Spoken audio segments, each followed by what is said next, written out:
ketika kita berbicara tentang ibadah, termasuk diantaranya adalah siyam, maka siyam ini adalah salah satu wasilah, bukan satu-satunya. Kan Allah Subhanahu wa taala menyuruh kita wabtagu ilaihil wasilah, carilah jalan wasilah untuk menuju kepadanya. Apa wasilah? Kalau orang bercerita bertawassul, kadang orang banyak berdebat berkata tawassul dengan apa? Bijah, dengan kemuliaan ini, dengan kemuliaan orang yang telah meninggal, bijahi Rasulullah sallallahu alaihi wasallam, bihaqqin nabi. Tawassul dengan berbagai macam. Malah ada yang bertawassul datang ke maqabir, ke kuburan, menganggap bahawa alasannya berhusnuzan, yang dikuburkan di situ waliyu min awliya illa. Hal itu jauh di dalam perdebatan yang sudah beratus tahun lamanya. Tapi ada wasilah yang tidak diperdebatkan oleh para ulama, apa?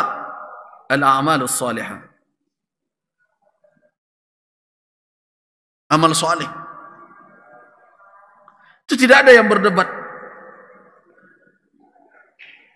bahawa amal salih itu adalah wasilah untuk mendapatkan rahmat Allah, wasilah untuk mendapatkan ridha Allah, wasilah untuk mendapatkan surga Allah Subhanahu wa taala, wasilah untuk menjauhkan kita dari amarah Allah, wasilah untuk menjauhkan kita dari neraka.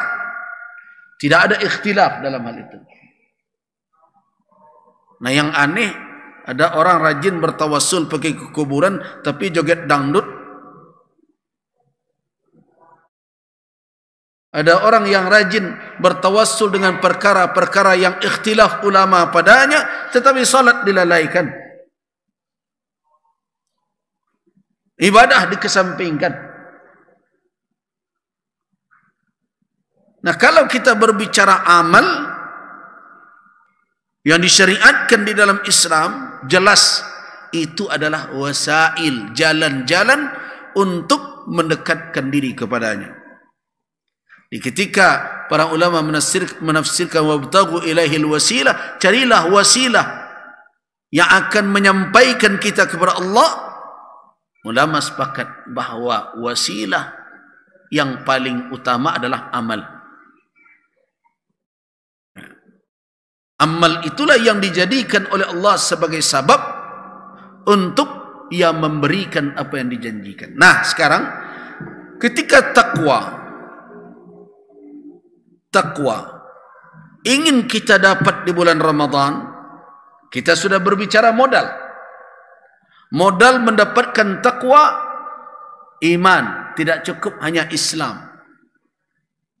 Karena itu yang dikhitab, yang diseru oleh Allah dalam ayat itu adalah alladzina amanu.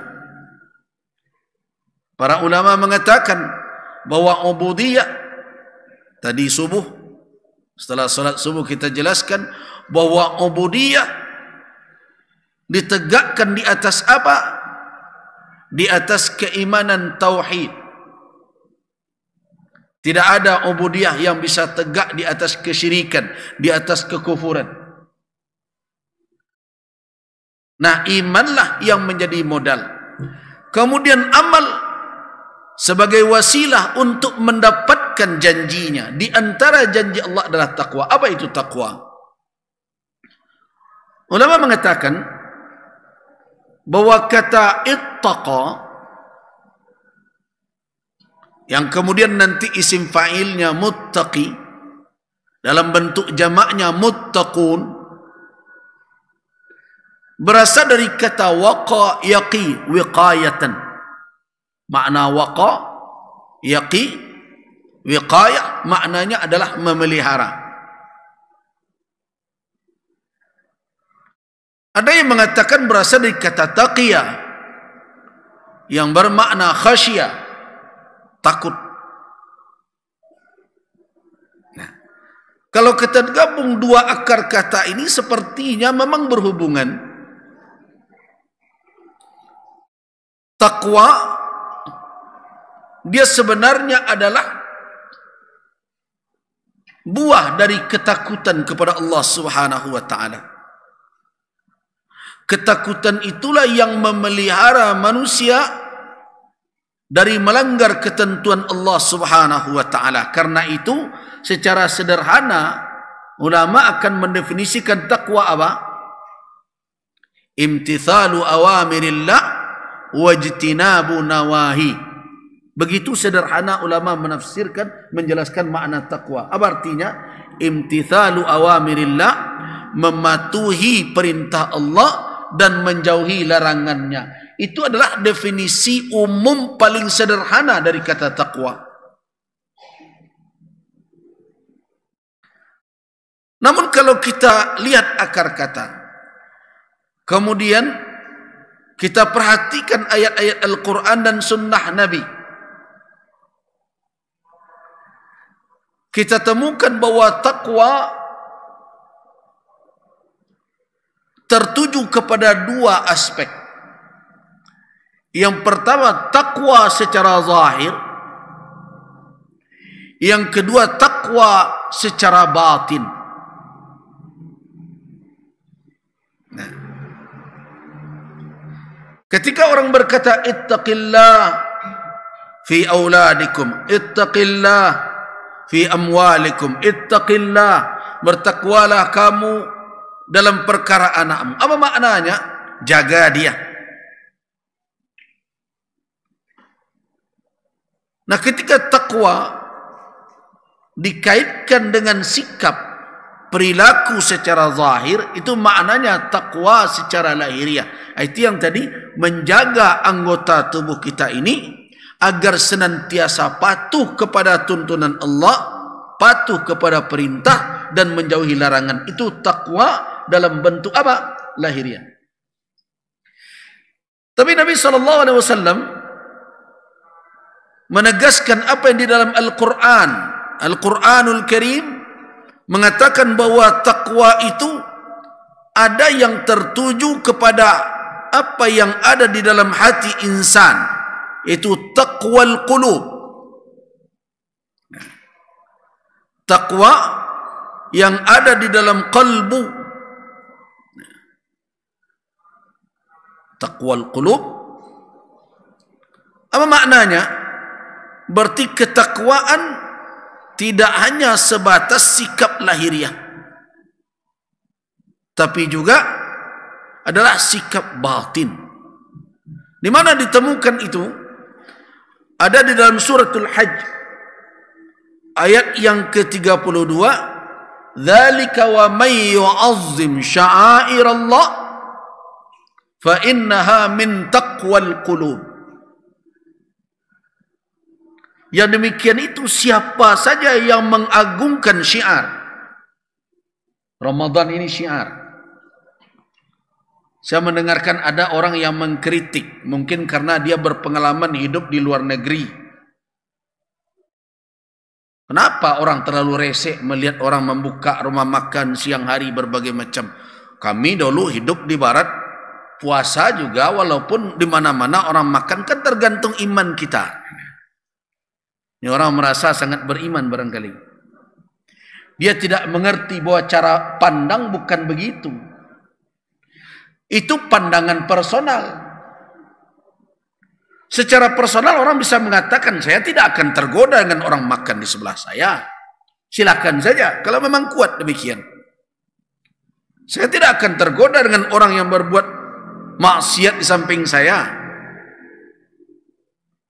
Saya juga sering mendengarkan begitu dahulu. Nah, ada kawan-kawan saya dulu dari Thailand, hidup di ibu kota di Bangkok. Tahu kan bagaimana Bangkok? Nah, ada teman-temannya yang malam hari pergi ke nightclub, entah apa yang diperbuat di sana, salat subuhnya berjamaah di masjid. Campur aduk secikudo jondonde. Itu secara personal kita bisa berkata begitu. Tetapi ingat bahwa ketentuan Allah tidak hanya mengatur personal. Bedakan dengan aturan di barat, urusan agama, urusan pribadi. Tetapi di dalam Islam, agama juga urusan masyarakat. urusan sosial. Nah, ketika orang dituntut untuk menghargai orang yang taat, itu bukan berarti orang yang sedang beribadah gila hormat. Ini ingat ya.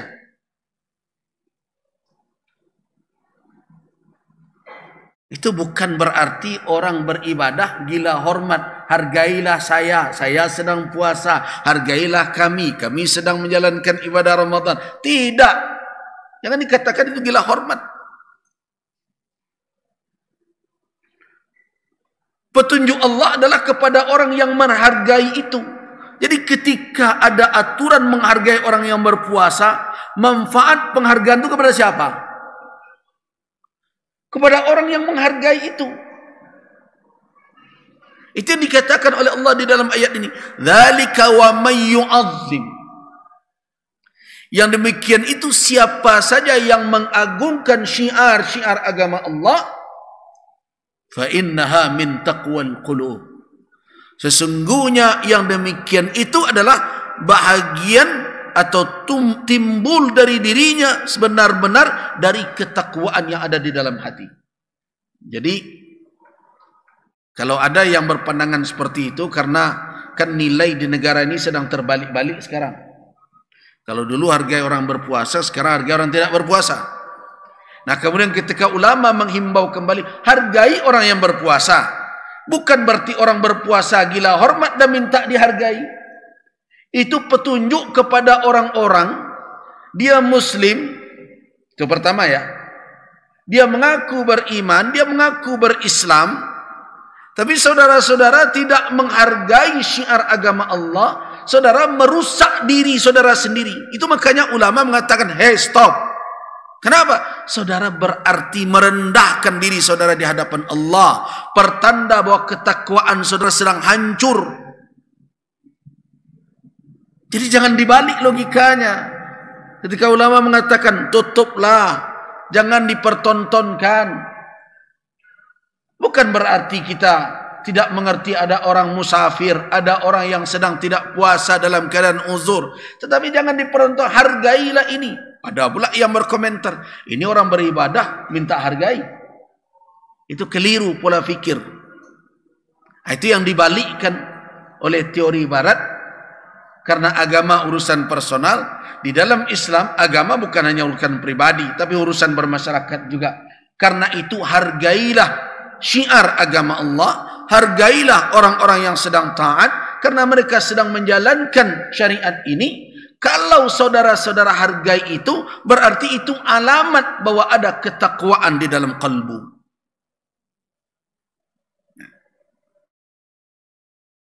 Jadi berbeda kan cara pandang?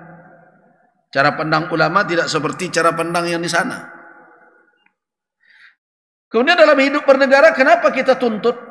Karena negara ini dibangun dengan mitsaq, dengan komitmen bersama. Ini bukan memaksa orang agama lain untuk ikut berpuasa. Ini kan komitmen bersama. Negeri ini kalau tidak ada komitmen bersama, hancur Indonesia ini.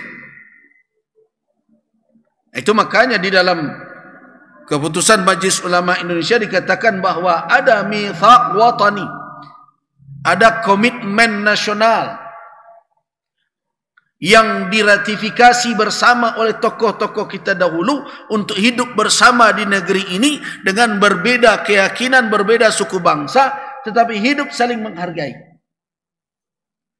Jadi ketika umat Islam meminta selama bulan Ramadan tahan kemaksiatan, bukan berarti kita minta gila hormat ya, tapi sudah menjadi komitmen. Nah, cuma yang anehnya adalah kenapa tiba umat Islam saja yang diperkarakan ketika minta itu. Ada agama lain ketika mereka sedang melakukan acara, kapal terbang pun harus berhenti. Tidak ada yang mempersoalkan.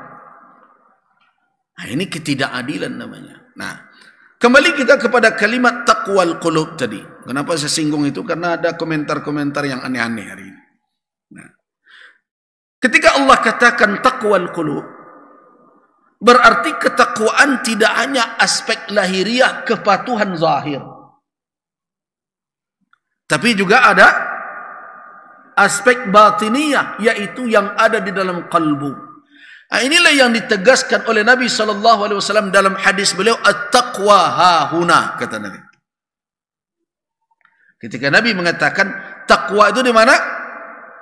Hahuna. Beliau arahkan telunjuk beliau ke dada beliau.